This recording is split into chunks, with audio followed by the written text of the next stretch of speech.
Hello, Jacksonites, and welcome back to my channel. Few things before we start off this list. Greatly apologize for my long out of nowhere absence. I mean, compared to my really last big one, 3 weeks, well, almost a month compared to 8 months. But still, I'm sorry about just kind of vanish. God, my hair is a mess. Vanishing out of nowhere for as long as I did. What can I say? Life gets in the way sometimes. Admittedly, I kind of just ran a little bit out of steam uh, on my channel because I mean I liked my Kamen Rider review, but I'm just gonna have to get over the fact that I'm covering an entirely new genre that I like, so it's gonna take off for me to really narrow down my formula for how I review tokusatsu shows. But as far as the Jurassic Park series go, I also kind of just ran out of steam on that. They weren't as successful, and honestly, they just weren't quite as fun as I thought / hoped they would be. I still like them, of course, but so Jurassic Park will be finished being re-reviewed at a later date. Also, I still have not finished Camp Cretaceous. It was another Terminator Sarah Connor Chronicles situation, unfortunately. Although I got far more into Camp Cretaceous than I did for Sarah Connor Chronicles, but still. Steven asks, do you like Avengers Endgame? Nope. And also, what didn't really help was that in the span of a few days, I got a stomach flu. Then my son got a stomach flu. And then my wife got a stomach flu. So we've kind of just been getting our asses kicked a little bit lately for some fucking reason. But, oh, and now my son has come down with a fucking cold because of my stupid ass brother-in-law. But, that's neither here nor there. While I was away from YouTube, of course, I was still thinking about you guys and thinking about what video to do next. So, I know you've read the title, but just bear with me.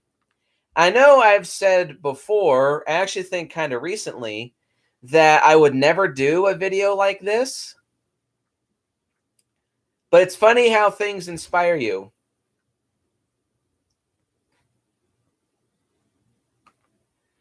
Yeah, it's funny how things inspire you.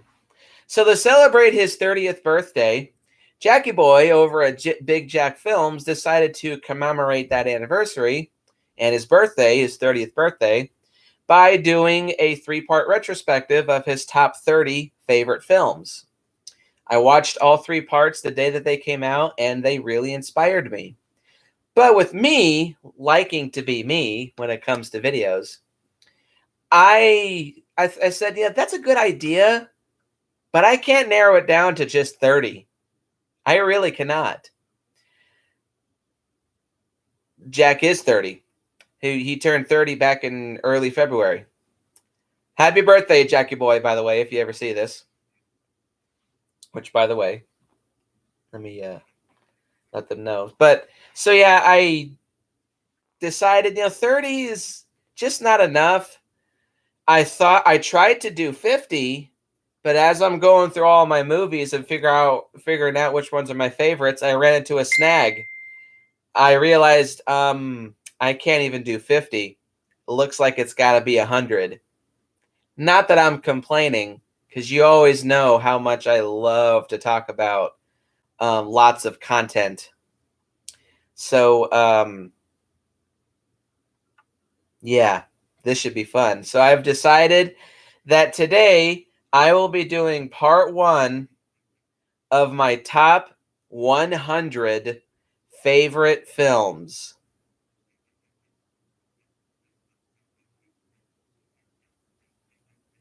Hang on.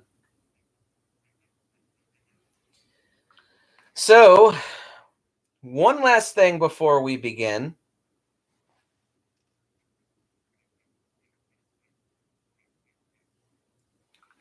Well, a couple things actually. So this list isn't necessarily in any specific order. I kind of just more. Oh, well, yeah, a few things. So yeah, this list isn't really in any specific order. The best order that I could do, because it's such a bitch, like saying, "Oh, do I like Avengers Age of Ultron more than Godzilla King of the Monsters, or do I just do this and this and this?" The order of this list is loosely, mind you, by genre.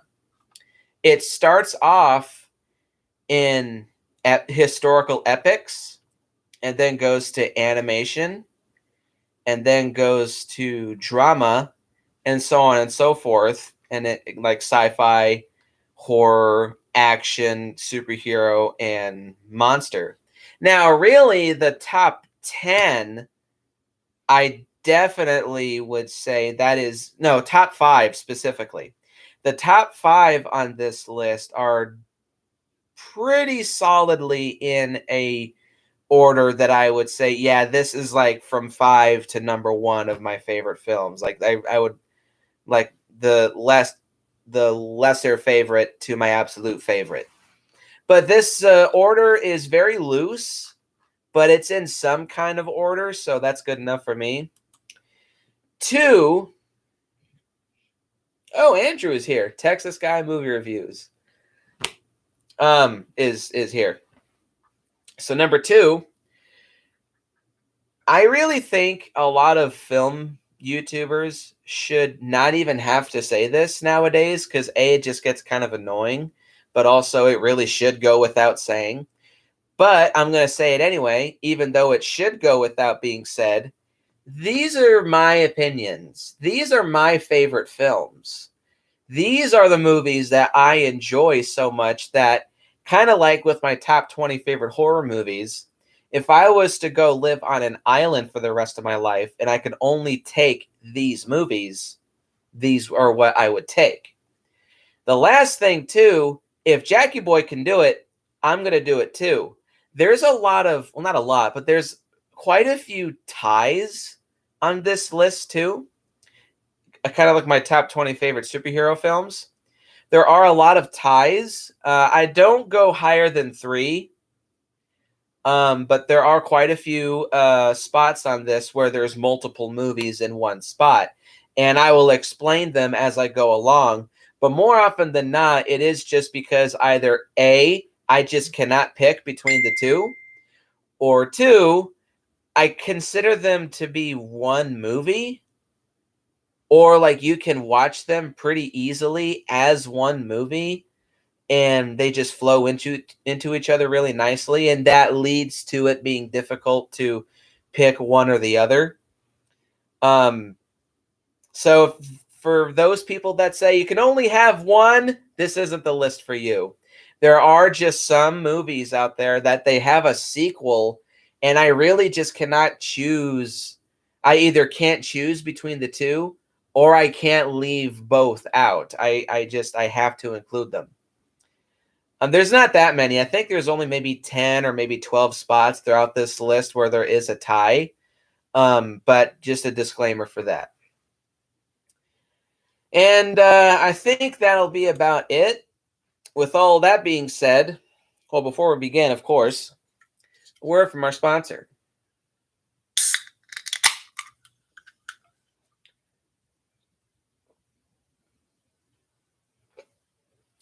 Ah, that's good. Alrighty, so without further ado, let us get into, and this will be a two-part, hopefully a two-part series. Part 1 will be spots 100 to 51. I don't want to spend a whole bunch of time on each individual movie, but we'll just see what happens. Without further ado, let us get into the first part of my top 100 favorite movies. Ow. Coming in at number 100 is The Patriot, starring Mel Gibson. I have said before that I'm not really a big fan of war movies. I just either find them kind of boring or they're just kind of dull or flat. I'm not really a big fan of war. Well, literally and figuratively. I know war movies, they can make for like really easy action movies, but I just don't never really cared for war films. It's just not really my cup of tea. I acknowledge that there are really good war movies out there, very well made war movies, and very emotional and powerful, and also action packed and entertaining and bloody war movies out there. But that's just never really been one of my favorites. Oh, and by the way, The Patriot, we're starting off with epics. I know it is a war movie, but I also call it an epic. Um, but yeah, The Patriot, again, starring Mel Gibson, is a pretty damn awesome movie, in my opinion. Um, I have a fair bit of nostalgia with it for this film. This is actually one of my dad's favorite movies, too. So you could say he was the one who introduced me to this because he watched this a fair bit when I was young, but it escaped me for a long time. But I always remembered the one scene when Mel Gibson is saving his son, played by Heath Ledger, from the British soldiers. He goes, it's to quote Jackie Boy when he and I were once talking about this. This is pretty much, even though there is this movie now, it kind of is a live action Assassin's Creed movie. Even though now there is an actual Assassin's Creed movie. Before that, this was the closest thing. And it's pretty fucking awesome. The Revolutionary War, which is where this movie takes place in during the 1770s when America was trying to fight for their independence from Great Britain. Mel Gibson plays a war vet of the French Indian Wars. I think that's what it was called. And he's reluctant, but he ends up joining the fight against British soldiers during the Revolutionary War. And Mel Gibson plays one badass dude in this movie. This movie is quite violent. There's lots of blood. There's lots of people getting stabbed and sliced and shot and blown to pieces by cannons. But it also has quite a few good emotional beats to it. And it's got some really good acting and a pretty good cast. Of course, Mel Gibson plays the main character. Heath Ledger in one of his earliest roles when his career was really starting to pick up. He plays Mel Gibson's son. And the main villain of this movie, I can't remember the actor's name. He played Draco Malfoy's dad in the Harry Potter movies. He plays a very good villain. I'm not exactly sure how historically accurate this movie is. I imagine it is fairly accurate. But it's got really great action scenes, really good music. It's violent. It's gory. It's fairly long, too. I think it's 2 hours and 40 minutes. Which will put off some people, but I think it's really, really good. If you have a war movie that's this big, it definitely needs to have a longer runtime.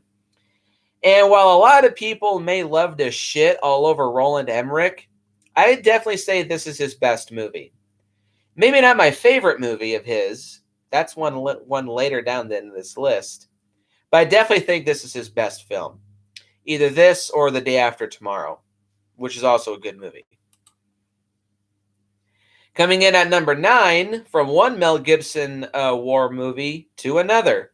99 is Braveheart. Another movie that was half introduced to me by my dad and half introduced to me by my stepdad. I watched a couple scenes with my stepdad, but the very first time I saw this in full was with my father. It actually wasn't too long after I had seen The Patriot for the first time. So I thought for a little while, well, aside from being rigs, I guess Mel Gibson just likes his historical epics. And this one, I think, is just a little bit better because not only does Mel Gibson star in this movie, he also directs it. A lot of people love to shit all over Mel Gibson. The guy knows how to direct, and the guy knows how to act, and then the guy knows how to make a good movie. Now, I am aware, unlike The Patriot, at least as far as I know, Braveheart is not that historically accurate. But still, as a historical epic, this movie's awesome. More so than The Patriot, Braveheart is violent. Violent, gritty, grungy, and gnarly and disgusting. And it's awesome. The battle scenes are very violent and very grotesque and very gnarly. There's lots of swearing. There's lots of nudity, not to be perverted, but this movie is this is a definite hard R rating. It's also got phenomenal music. I think it was James Horner or James. No, it was James Newton Howard. Yeah, like Shawnee Boy says, he may be crazy, but Mel Gibson is definitely talented. Also, this film is fairly long. This movie has a bit of a bleaker ending than The Patriot. Actually, a way bleaker ending than The Patriot. Though that actually is one of the most historically accurate scenes in this movie. Mel Gibson plays freedom fighter William Wallace, and it's kind of like The Patriot in that sense too. But in this case, it's Scotland trying to fight for their independence from Great Britain. And the end of the movie is William Wallace being captured, and he's purified by pain for crimes against king and country by being strung up, disemboweled, and then dismembered. Great.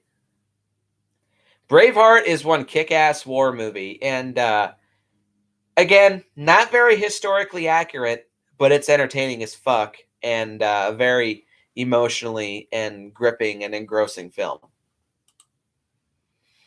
Coming in at 98 is The Last Samurai. Oh my god. Another war movie, kind of. I also call this an epic film. This would probably be my favorite epic film. I'm a big fan of Japanese cinema and Japanese culture. So that has a little bit of influence on this movie. But a damn good cast. I'm not the biggest Tom Cruise fan. I do say he's a good actor. But he's just never really been one of my favorites. Though I've yet to see a movie that he's been in that I thought was bad.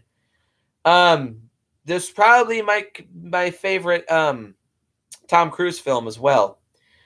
This was introduced to me by my former roommate. If back in my early days on YouTube, you might remember him being off screen. Nate, he's a big fan of this film. And I saw it at Bi-Mart of all places, and I remember him recommending it to me, and picked it up, checked it out, and I was very, very impressed. Again, the battle scenes are really, really good. This movie is also pretty violent. Not quite as violent. I'd say it's just a step below The Patriot in terms of how violent it is. Now, there's people being shot and stabbed and sliced open, but the blood is never over the top. Certainly not like Braveheart, that's for damn sure. But this movie is just gritty enough to be a solid R rating.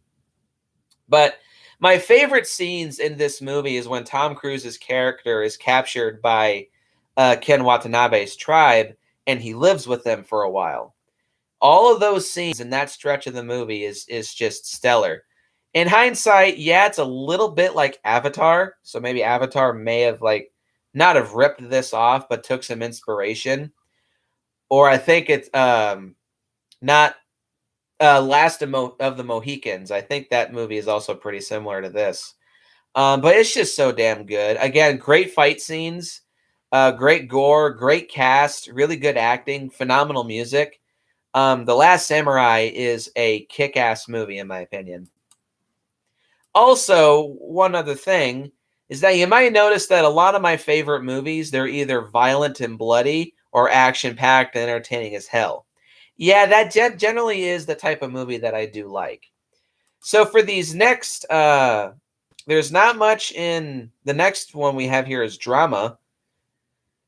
Then, oh wait, no, animation and then drama. and then comedy. These next couple of genres, I don't have that much to say about them, and I'll explain why as I go along. But getting into animation, there's only technically 3 films. At 97, we have Ants from 1998, I believe. Yeah, I love Ants. I definitely prefer Ants over A Bug's Life. By the way, no animated Disney movies are on this list. That's a list in and of itself. And I kind of could put a lot of those into this list, but I like my animated movies, at least like animated kids movies, I should say, to have just like a little touch of adult humor to go along with them, or at least like adult tones to go into them. And Ants is probably the grittiest because they actually swear in this movie. Like they don't say fuck, shit, or bitch, but they say damn, they say hell, they say crap. It's just a little edgier than a typical kids movie.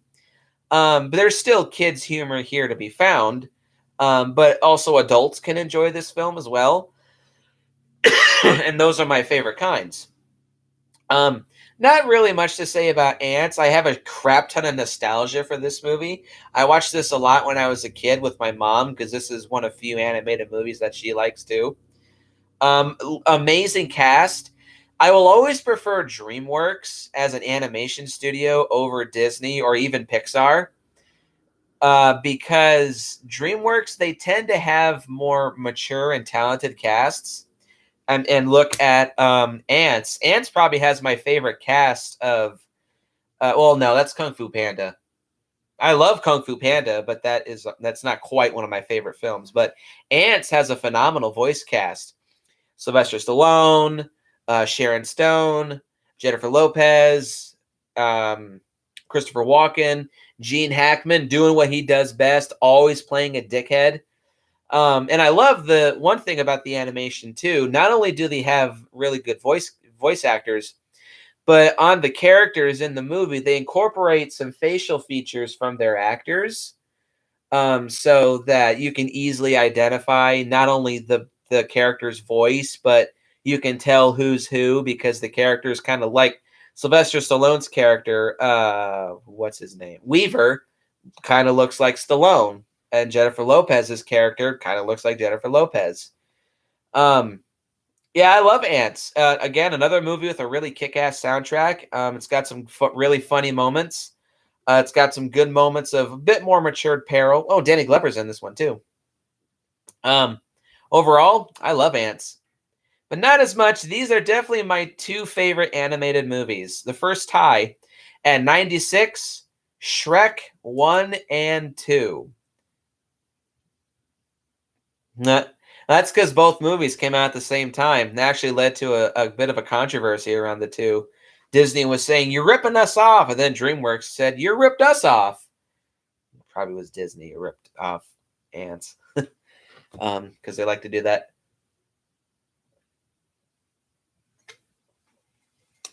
Yeah, at 96, Shrek 1 and 2. I have a shit ton of nostalgia for both of the first 2 Shrek films.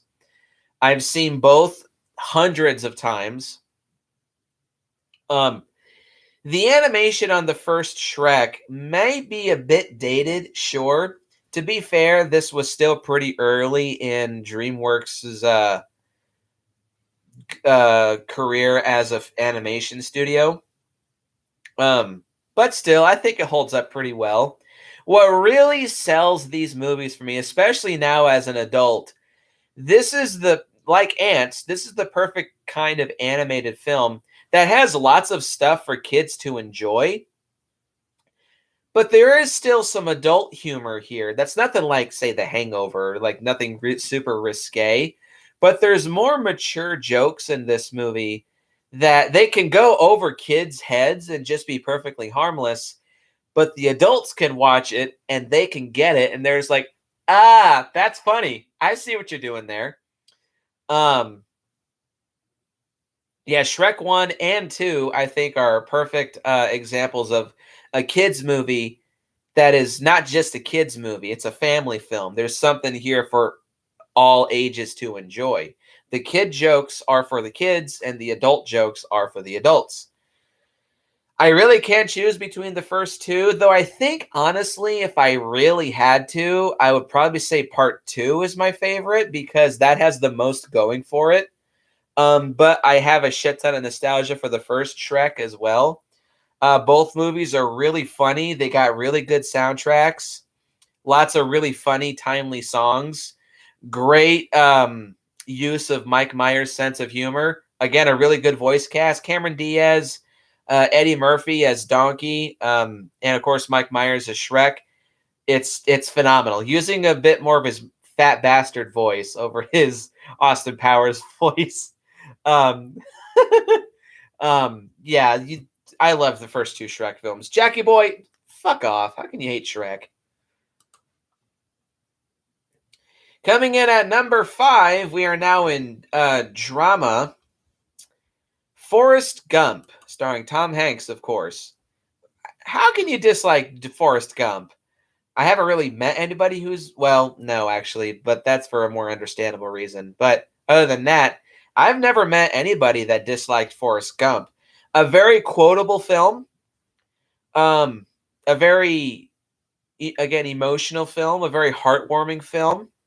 But above all else, I think Forrest Gump is probably one of the most inspirational films out there. That just because you're, not to be a crude, if you're borderline retarded, like Forrest Gump is, that doesn't mean that you can't have a phenomenal life.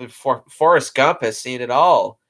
There it is. He inspired Elvis.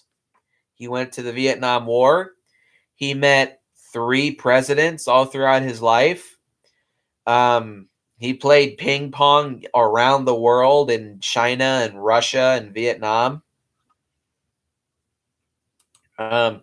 He spent 3 years of his life just running all around the United States.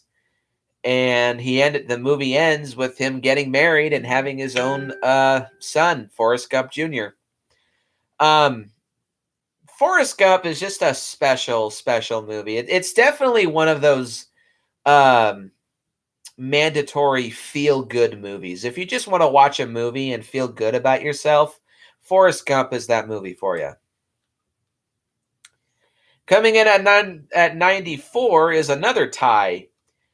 The Shawshank Redemption and The Green Mile, my 2 favorite non-horror, I believe, Stephen King films.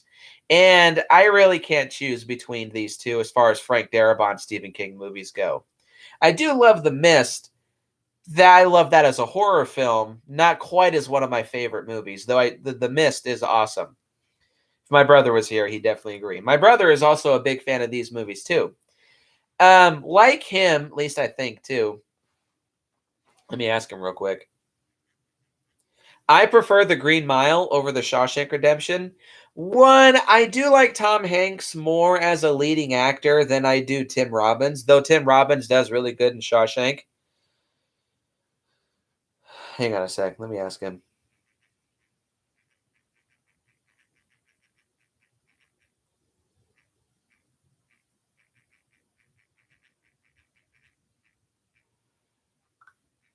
Okay.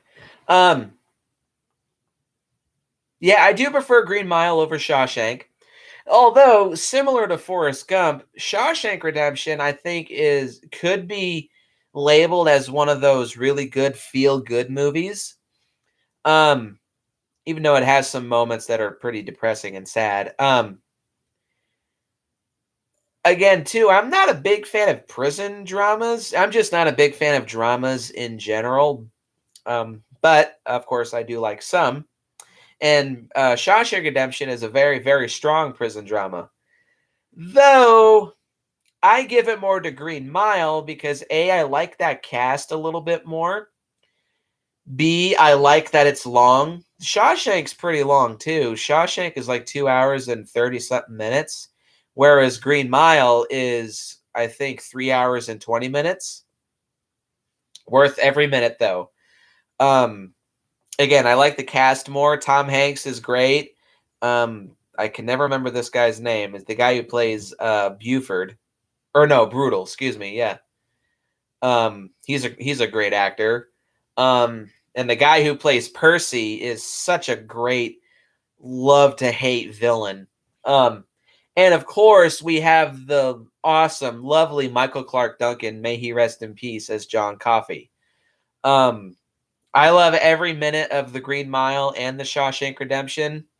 Those are, again, my two favorite non-horror Stephen King films. Um, and some of my favorite feel-good movies. I love Shawshank and Green Mile. Coming in at 93, I don't know why I put this one here. I guess it has a lot of dramatic moments to it, though it could also be called either a comedy or an adventure movie. And number 93 is The Goonies.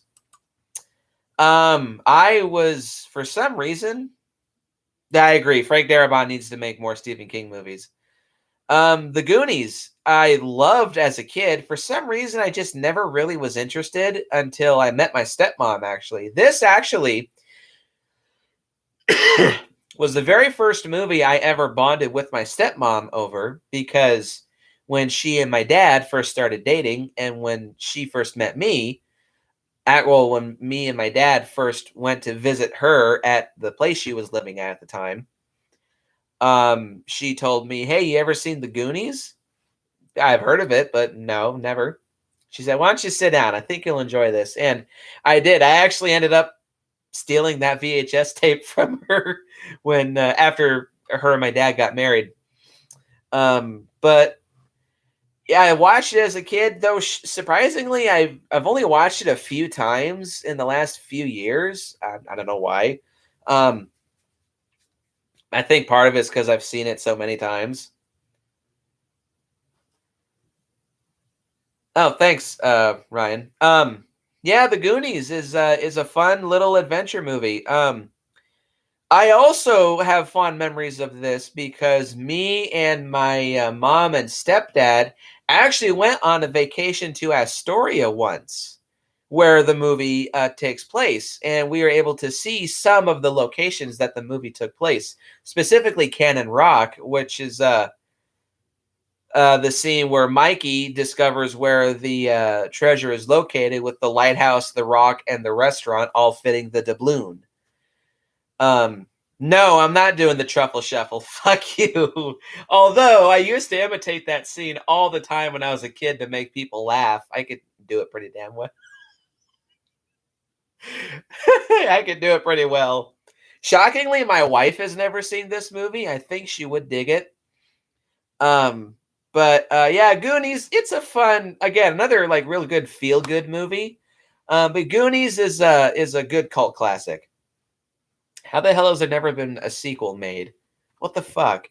This totally could be like at least a trilogy.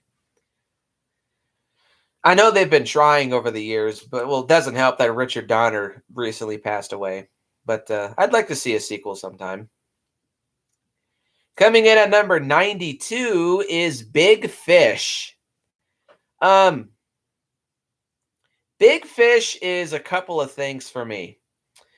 I think it's Tim Burton's both his most underrated movie, and I'd also consider it to be like one of his top 4 or 5 best movies. But I also just have a lot of fond memories with Big Fish. This was another movie I would watch with my dad um, a lot when I was young and he and I were living on our own. This isn't quite one of his favorites, but just for some reason, I would always come back to this film. And surprisingly, it took me a long time to really I rank no, sorry. I just always kept coming back for more because this movie oddly just always resonated with me, and I always just really, really, really dug this film. And as I got older, I just realized what it was. I love the cast. I love I love the story. I love the music. Of course, Danny Elfman. Of course, how can you go wrong? Again, it took me a long time for some reason, because this is a Tim Burton as fuck movie, to realize that this is a Tim Burton movie. And when I did realize that, I was like, oh, definitely can call this one of my favorite Tim Burton films. Even though, again, it's Tim Burton as fuck. It's got all Tim Burton regulars. It's got the kind of sepia tone, gloomy, gothic, creepy look that Tim Burton films have. And of course has Danny Elfman doing the music score. It's a Tim Burton as fuck movie. Also, this is both negative and positive. The movie does remind me of when my grandmother had a stroke back in 2015. How the ending when what's his name? Edward Bloom passes away. He passes away of a stroke in the film. And it's oddly similar to when my grandmother had her stroke back in 2015. Biggest difference is my grandmother, of course, survived, and Edward Bloom, well, he lived from it, but he died soon after. But it's just oddly, this movie has just always resonated with me. And another one of my feel-good movies. I've tried to show this to Meadow a few times, and for some reason, it just doesn't stick with her. Though all those times she was pretty distracted. So maybe I'll just try to give it one more try to get her to watch this movie. But yeah, I love Big Fish. And of course, it's probably Ewan McGregor's third best movie. If you count the prequel Star Wars films as all one movie. Yeah, I said it. Coming in at 91 is Free Willy, another movie that I would watch a lot as a kid. I think this could also, no, I would definitely call this a drama. It's kind of like Goonies, though, where it is a comedy, but it's also a drama, but it could also be an adventure film. But I just put it in drama, or like a family movie. And yeah, this movie is very similar to Gamera the Brave. Oh well, it still works. Um,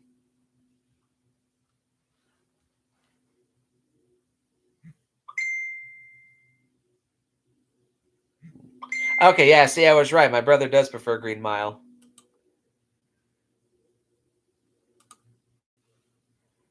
He just told me. All right. So what was I talking about? Oh yeah, Free Willy. I've seen all four. Well, the original three Free Willy movies, and I tried to watch the fourth one. I didn't even make 10 minutes into it.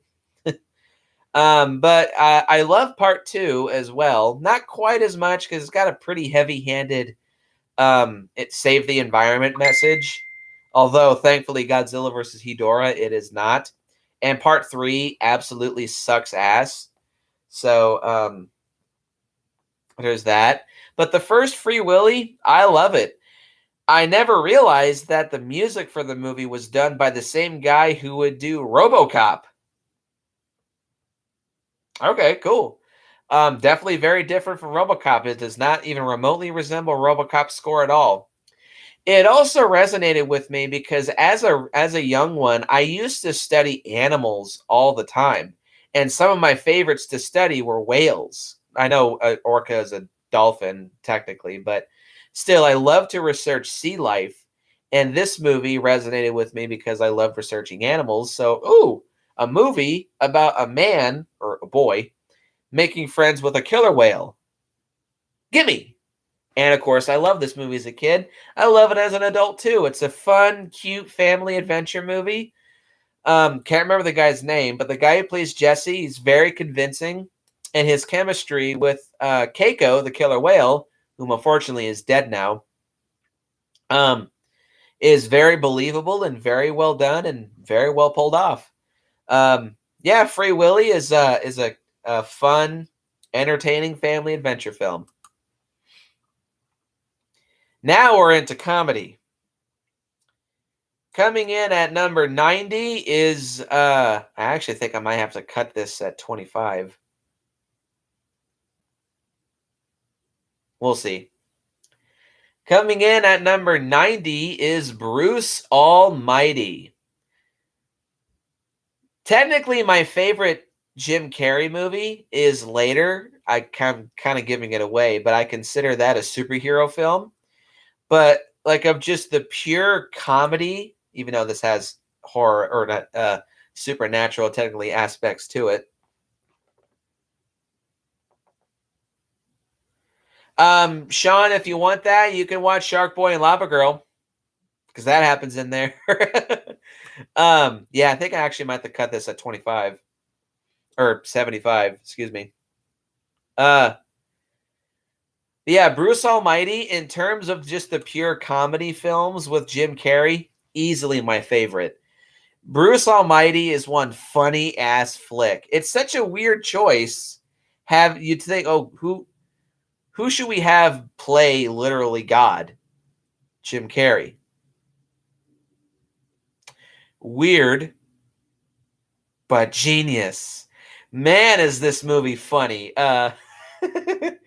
It helps that there's a lot of other comedic actors in this movie as well. Mostly it is Steve Carell. Also, like bounces off of Jim Carrey really good. Morgan Freeman does a really good job as God. He's really funny and he's really sarcastic, but also heartwarming and kind of lovable too. Jennifer Aniston has really good chemistry with Jim as his girlfriend. There's some really good emotional and dramatic beats to it, but most of all, this movie's just funny. It's I have seen Orca, Andrew. That is a good movie. Yeah, Bruce Almighty, funny ass flick. Coming in at number 89 is another tie. Actually. At 89, we have Home Alone 1 and 2. Really can't choose between the two. I think they have elements that balance both of them out. But they're still funnier than shit.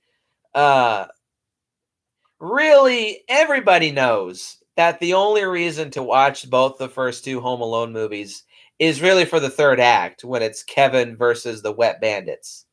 The movie before that is entertaining and well done and interesting, but really that is the true highlight of the movie is Kevin versus the Wet Bandits.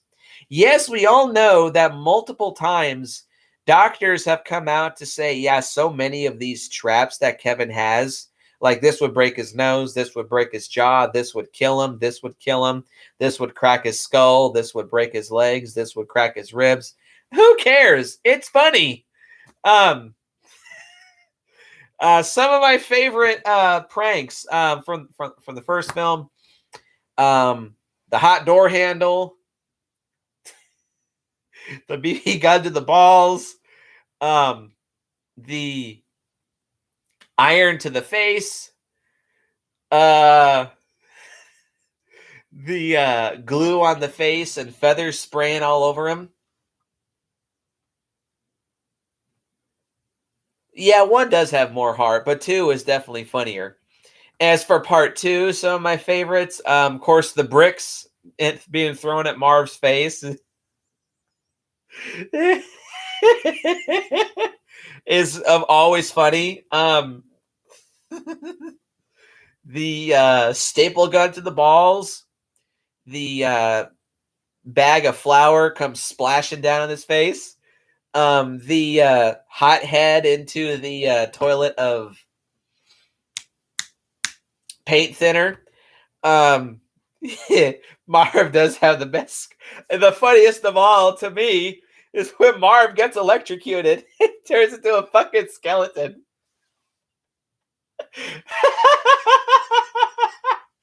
Oh my god. Home Alone 1 and 2. Also, hands down. No.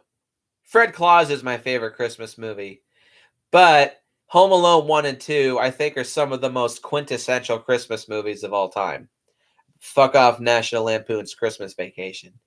Fuck, I hate that movie. Ugh. That one's funny too. Or when this is my dad's favorite, Kev puts the tarantula on Marv's face.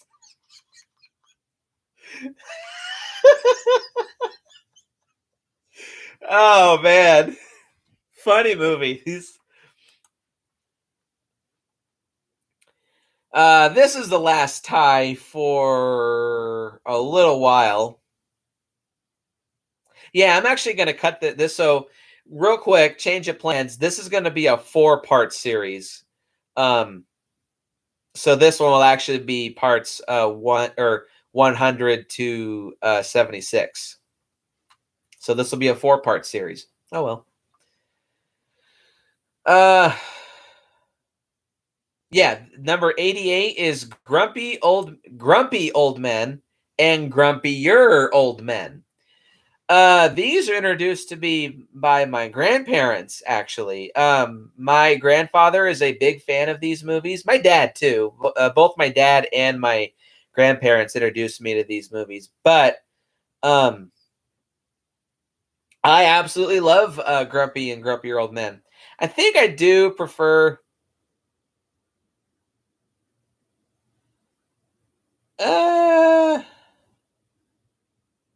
Oh, Shawnee Boy likes Grumpier Old Men. Grumpy Old Men. Well, one thing about both of these movies is that they both have very beautiful cinematography. And also, I would count it. Grumpy Old Men is both a Thanksgiving movie and a Christmas movie. But I love the snowy landscapes of Wabasha. Very beautiful, very pretty to look at. Grumpier Old Men. I think kind of like with Home Alone 1 and 2, Grumpy Old Men has more heart to it, whereas Grumpier Old Men I just think is more out and out funny. Definitely my favorite movie with Walter Matthau, another one of my dad's favorite actors, and my grandfather too. More so my grandfather, actually.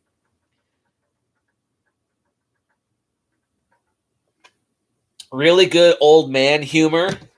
Really good kind of raunchy PG-13 sex humor. And probably some of Burgess Meredith's best movies too, because Burgess Meredith, he's just such a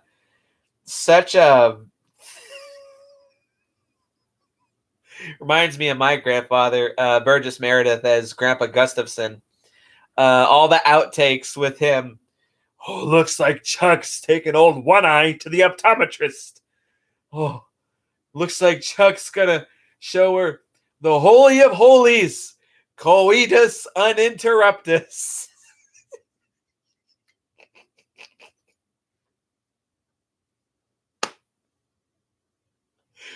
And they continue that in the second movie. Why don't you come back to my place and I'll show you my spicy, peppy pepperoni? What do you say we go back to my house and I'll show you my man-sized manicotti? Beautiful.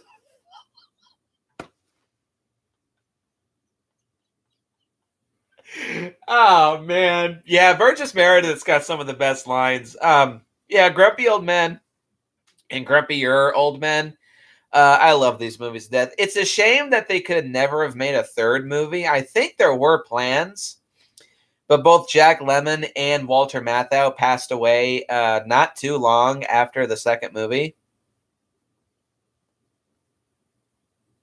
Oh, was that the reason why? I actually have seen a few scenes from Out to Sea. It didn't look quite as funny as the Grumpy Old Men movies, but it had a couple of decent jokes in it. Coming in at number 87 is Uncle Buck. This is a movie that I watched a lot with my mom as a young one. And probably my favorite John Hughes comedy. I know he worked on Home Alone, but this movie he directed. And yeah, this is definitely my favorite John Hughes directed comedy. John Candy is absolutely hilarious and lovable as Uncle Buck.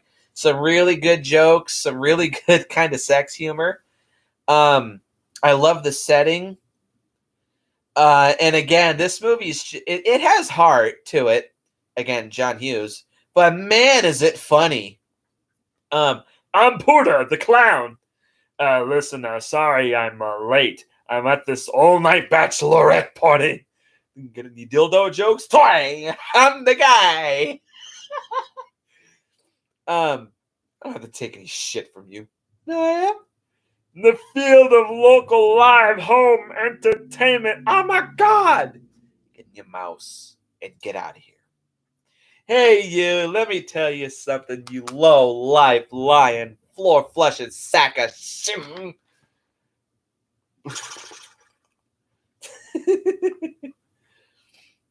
um, Not much to say about Uncle Buck. Um, but damn, it's funny. It's really, really, really. Oh yeah, take this quarter, go downtown, and have a rat gnaw that thing off your face. As much as we hate to admit it, I think everybody wants at least an uncle like Uncle Buck. Gives no shits, is lovable, but is also savage at the same time. Oh shit, I'm Uncle Buck. Moving on.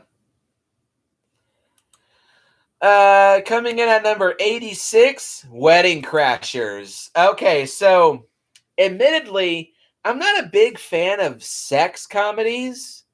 I mean, I love a good sex joke as much as anybody else. Like, not to be nasty, but what's worse than running with scissors? Can't believe I'm saying this. Scissoring with the runs. Like, everybody loves a good sex joke. But I honestly find that movies that are just nothing but sex jokes, those aren't funny to me. Those are just kind of obnoxious. Like, two examples. The movie Superbad. Lots of people love that movie.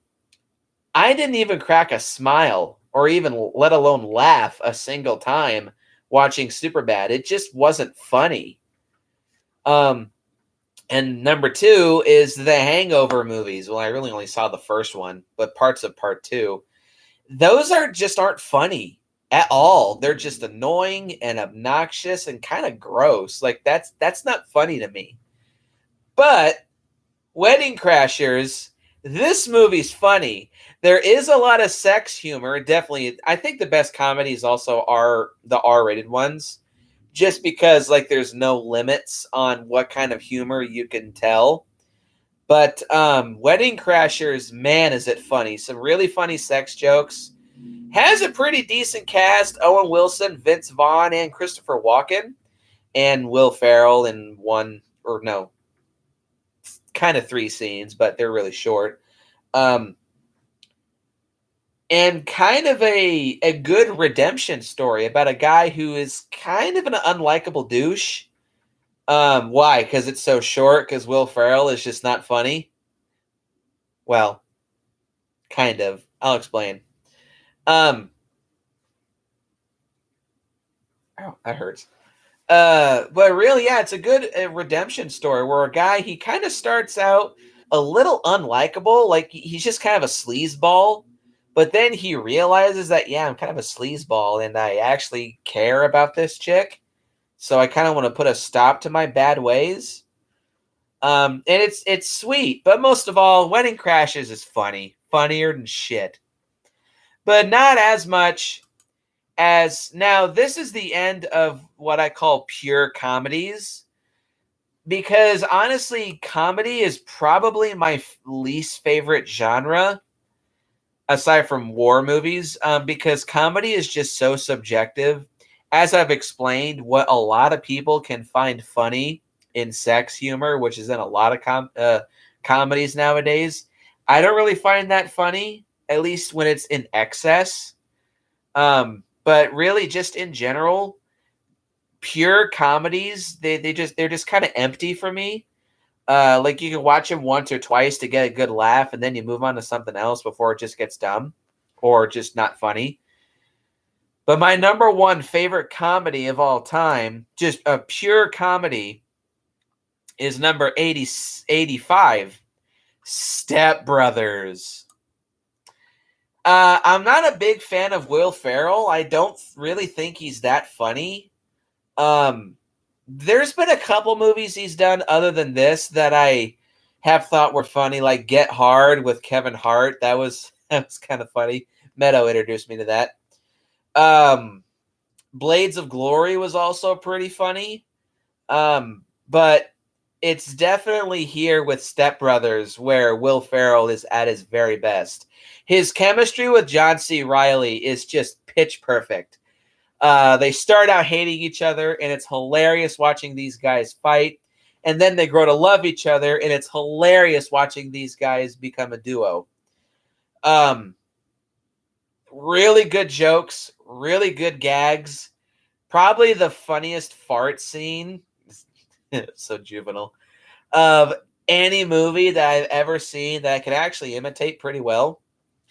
And at the end of it, it's a quality movie about family coming together with some really funny ass raunchy jokes to go along with it. They almost made a sequel, which I would have so badly wanted them to make. But then they decided, no, we can't live up to that. So let's make Holmes and Watson. Fuck you, Will Ferrell and John C. Reilly. You take away Step Brothers and you give us Holmes and Watson? I don't think so. Fuck you. Moving on. Coming in at number 84 is Blood In, Blood Out. I would put this also in epics, but it's a crime drama filmed first, or a prison drama, because a lot of this takes place in prison. Blood In, Blood Out is, oh man.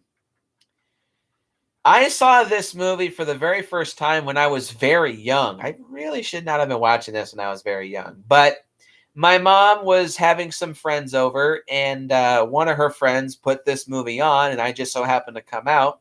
And I sat down. I didn't watch the whole thing, but I watched a good chunk of it. And I always remembered things about it, like guy getting his legs, or Miklo, I'll just say, getting his legs shot off, or his leg shot off. I always remembered that one scene where Danny Trejo dumps a pot of boiling water all over some dude so some gay perv in prison can get killed. Yeah, there's always been things about this movie that I always remembered.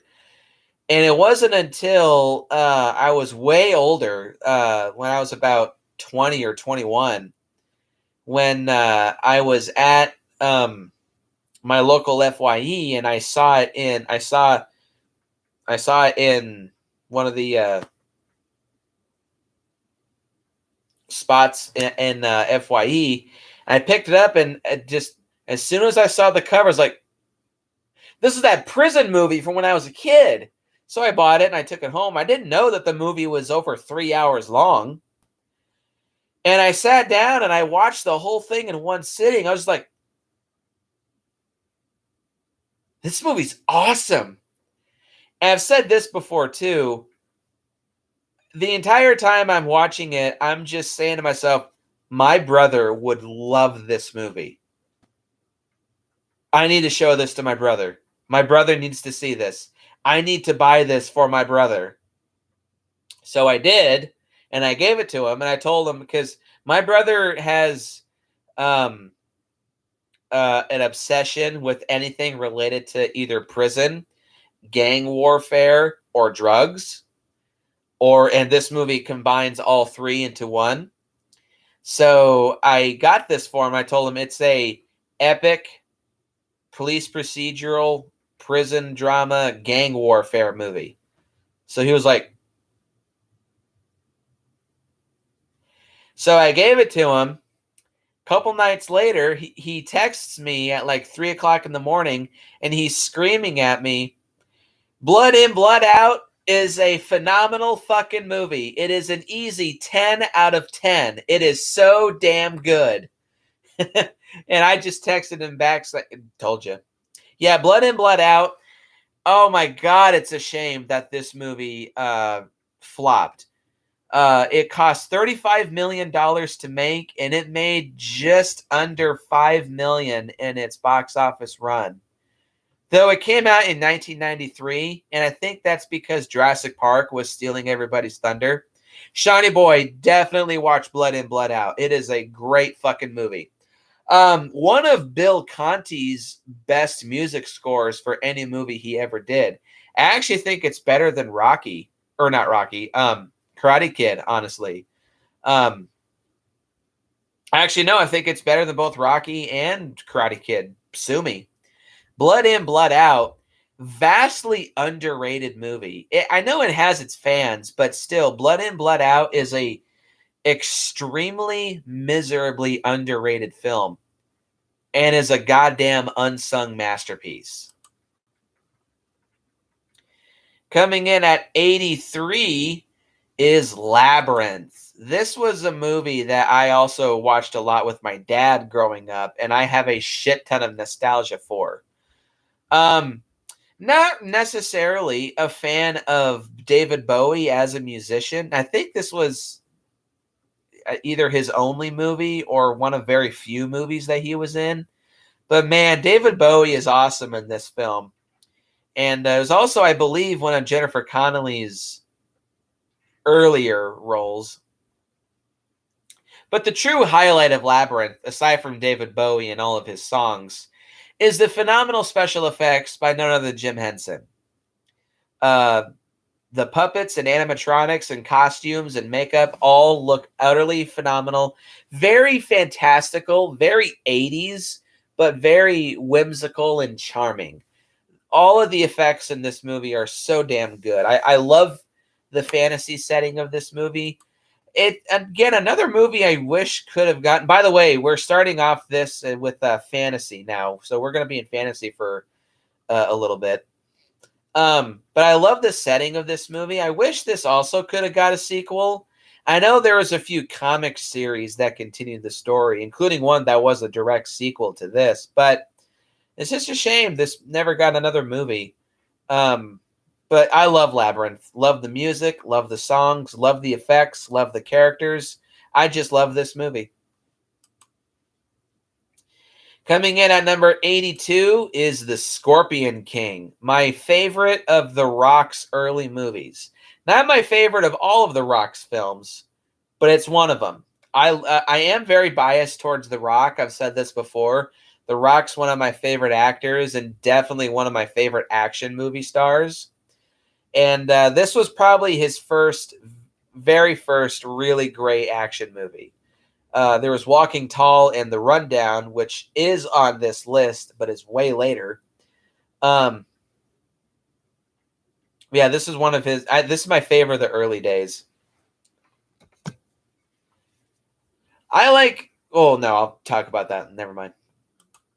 Yeah, The Scorpion King. I used to. Well, it technically is a spinoff of The Mummy Returns, and it is also a Universal movie. But I separate The Mummy and The Scorpion King movies. I mean, sure, you could think that they're all in the same continuity, but I don't. I just choose to look at them as separate franchises.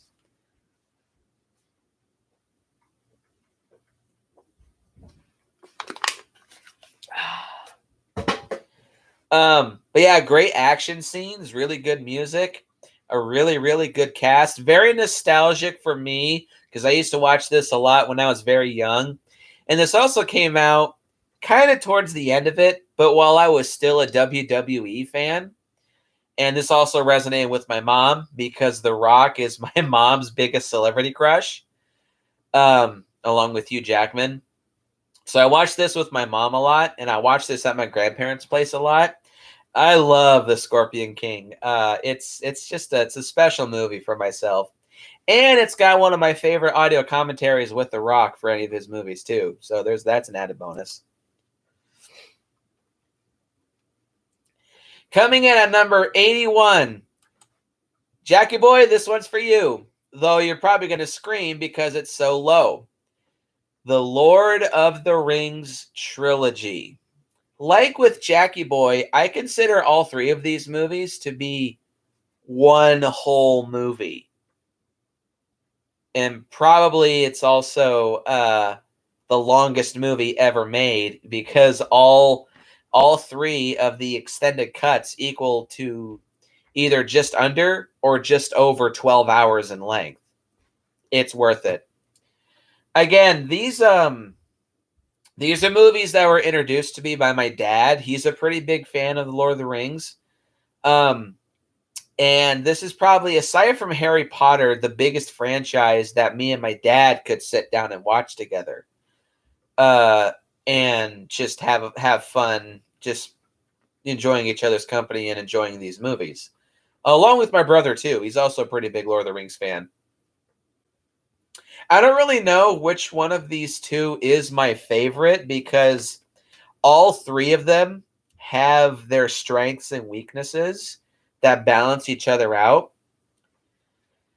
The first movie has nostalgia, and it has some of my favorite battle scenes of the whole trilogy. The second movie is all about the action scenes, especially the battle at Helm's Deep. And Return of the King kind of has the best of all. It's got the nostalgia, but it also has just the biggest scope and scale. It's got the best music and probably but it's got probably the most action scenes of all three films. I really can't choose a favorite because all three are awesome in their own way. But yeah, I love me some Lord of the Rings. Now we're into martial arts movies. At number 80 comes The Raid. I've only seen this film twice, but it instantly became a favorite with its violent and brutal, bloody ass action. This has got to be one of the grittiest, gnarliest, and most violent martial arts movies I've ever seen. There's lots of blood.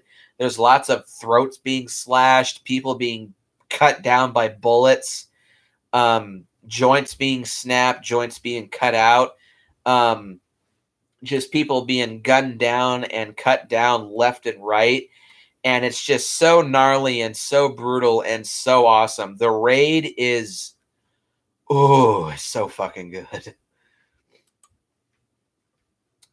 Coming in at number 79 is Blood and Bone, probably my favorite pure Michael Jai White martial arts movie. This would probably be another one that my brother would like because this also has to do with a lot of gang stuff. Michael Jai White is a phenomenal martial artist, and he knows his shit, and he's a total monster when it comes to hand-to-hand combat. Probably also my favorite of his characters because he's smart and resourceful and good on his feet, and of course good with his fists. But also just kind of has some charm to it, where it is ghetto, but it's kind of like Friday, if Friday was a martial arts movie. And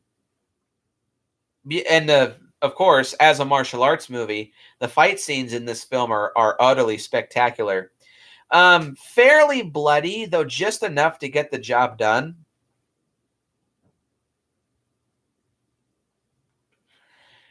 I like Steven Seagal, but he's got some ego problems that just need to really be corrected. Yeah. So just kind of keep those to yourself there, Stephen.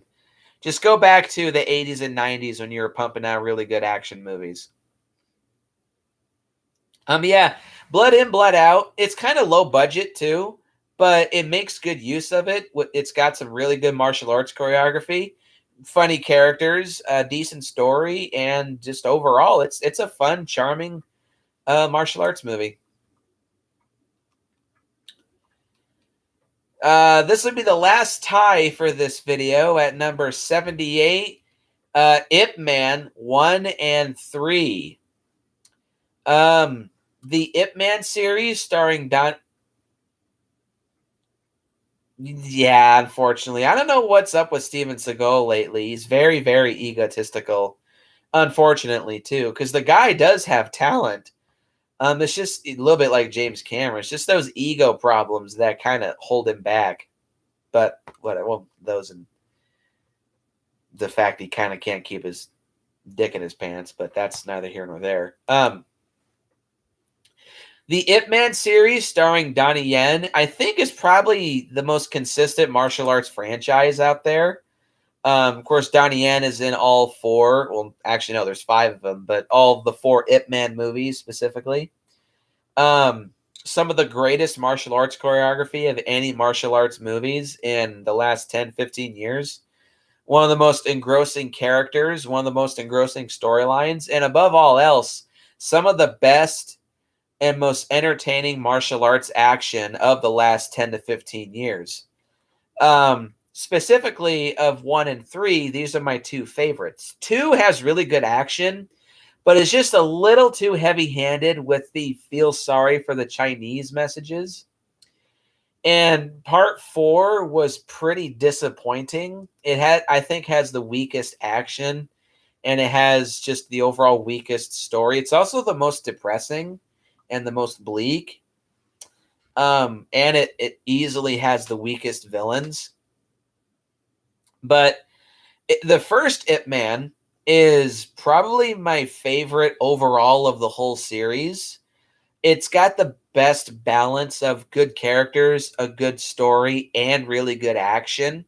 The most iconic scene of probably the whole series and of any martial arts movie that's come out in the last 10 to 15 years is the famous Ip Man versus 10 karate black belts scene, where Ip Man, all by himself, and after weeks of starving and not really practicing his hand-to-hand combat skills, single-handedly defeats 10 karate black belts without much effort. It's awesome. Ip Man 3, however, has also pretty weak villains and a little, not really a weak story, but it's a very basic story. But I think Ip Man 3 has the overall best action. And I think it has the most action, too. And it's two antagonists, one being Mike Tyson, which gives us a pretty entertaining Wing Chun versus pro boxing fight, which part 2 had that as well, but Mike Tyson's a different boxer. But also the best scene of the whole movie is Ip Man, who is a Wing Chun master, fighting another Wing Chun master.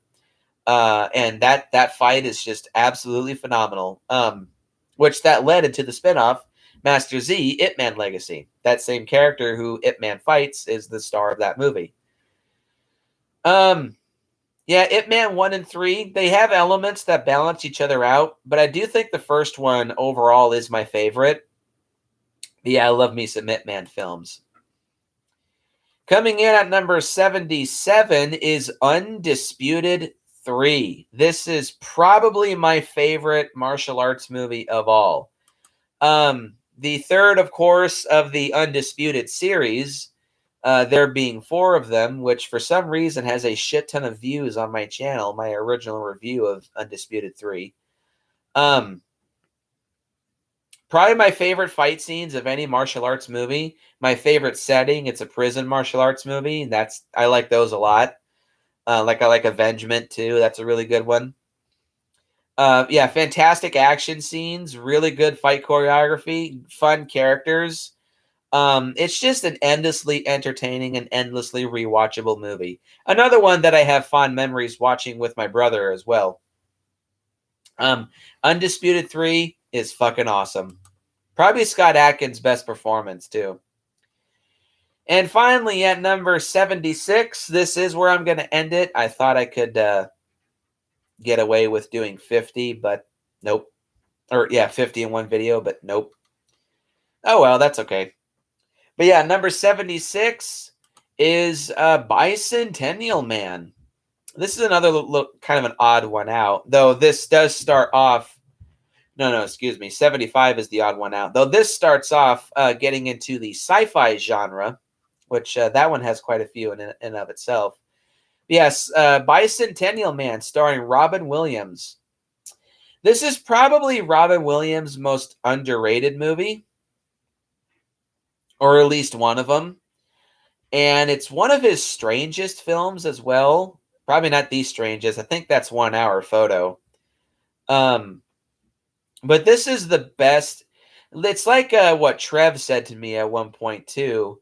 Robin Williams is good at doing dramatic roles, but everybody wants him just to be funny. Blood of the Dragon. I've never seen that movie. Sounds kind of familiar. Sounds like a Bruceploitation movie. But anyway,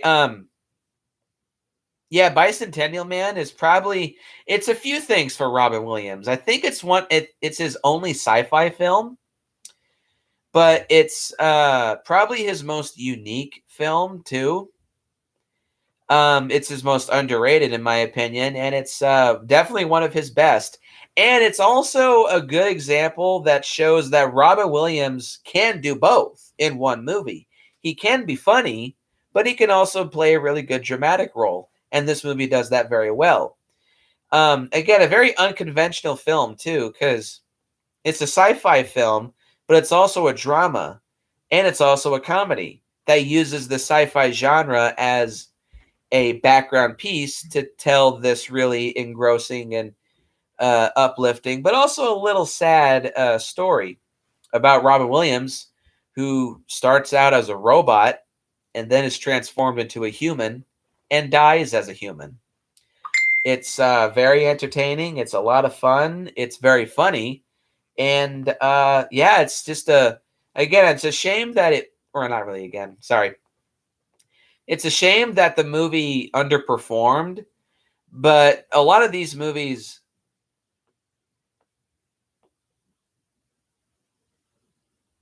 Yeah, everybody misses Robin Williams. Um, hang on.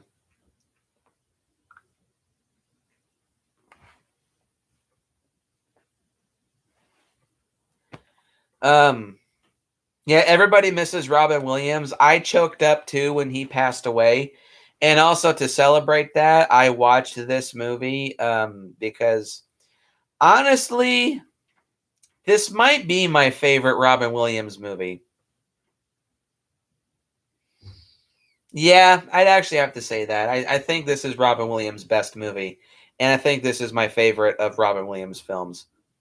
Yep, I'm deciding that right now. Yeah, Bicentennial Man. Check it out. It's very, very underrated. So I'll actually cut it here. I guess this wouldn't or this will this can't talk. Can you tell I've been gone for almost a month? This will be a 4-part series now.